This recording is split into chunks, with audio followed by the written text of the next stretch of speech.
Revija Demokracija in založba Nova obzorja sta objavili javni razpis za izvirno slovensko pravljico. Prva nagrada je 300 evrov, pravljica pa mora obravnavati, in tole dobesedno citiram, nevarnosti, ki jih prinašajo multikulturalizem in ilegalne migracije ter krepiti narodno zavest in pripadnost tradicionalni družini.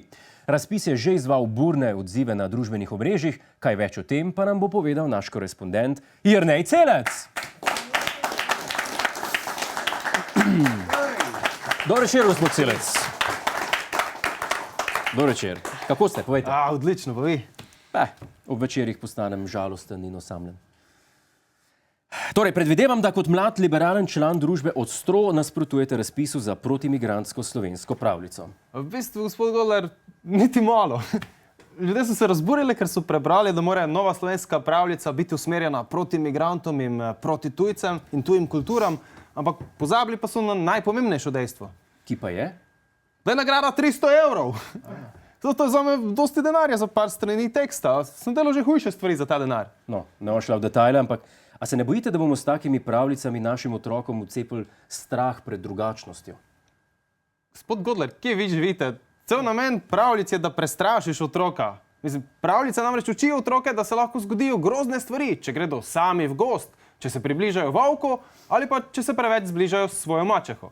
Mimogrede, volk je na tem seznamu popolnoma nezasluženo. No, imate prav, ampak to so vse lepe zgodbe, ni to neka politična propaganda.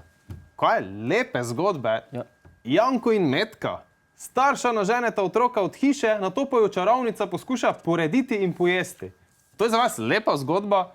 A bi res zvenelo slabše, če pač rečemo, da sta starša nagnala otroke od hiše zato, ker sta sprejela tujo veroizpoved? A to kaj spremeni? Ali pa trunjulčica. Sumljiv perverznež poljubi princesko, ki je klinično mrtva že 100 let.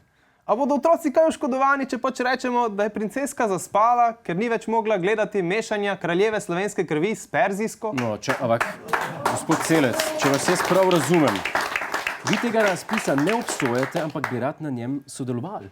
Točno to, gospod Godler. Jaz sem pripravil pristno slovensko pravljico o slovenski čistokrvni deklici bele kože, imenovana Bela kapica. In to pravljico bi danes rad predstavil v vaši oddaji. Ja, in zakaj vam jaz to dovolil? Zgledam, res niste poslušali. Nagrada je 300 evrov. Ta keš si midva lahko dava na pol. Gospod Celec, beseda je vaša. Hvala.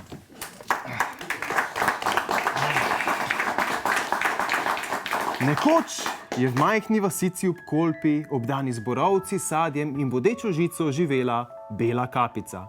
Bila je hčerka čistokrvnega Dolenca in Gorenjke, o katere koreninah se doma ne govori. Nekega dne se je odpravila k babici, ki je povsem sama živela na drugi strani gozda. Sama zato, ker se je za dedka izkazalo, da je v resnici Hrvat in smo ga izgnali. S seboj je nosila potico, liter šmarnice in revolver Magnum 55, če bi se dedek slučajno poskušal vrniti. Na poti je srečala lovca, ki jo je posvaril, naj se pazi temnih migrantov, ki poskušajo prečkati te gozdove. Bela kapica pa ga ni jemala resno, saj je bila zavedena od levoliberalnih medijev, ki trosijo laži. Kmalu je prišla do babičine hiše in vstopila. V postelji pa je zagledala babico, oblečeno v črno burko, iz katere so gledale samo temno rjave oči in velikanske kosmate roke. Ker je vse skupaj izgledalo sumljivo, jo je vprašala: Babica, babica, zakaj ti hiša smrdi po falaflu? In babica je odvrnila: Ker ne jem svinjine. Nato je pogledala proti tlem in vprašala: Babica, babica, zakaj imaš tepih obrnjen proti meki? In babica je rekla: Da lažje molim. Nato pa je kapica izpostavila najbolj očitno: Babica, babica, zakaj imaš tako velik penis? Da te lažje pozivam. Hvala lepa, gospod Sploh še nisem prišel do to dobrega dela. Jernej Celec je bil z nami. To je naš YouTube kanal. Klikni na ta gumb in se naroči, da boš na tekočem. Polajkaj nas tudi na Facebooku in na Twitterju. Pa po pameti!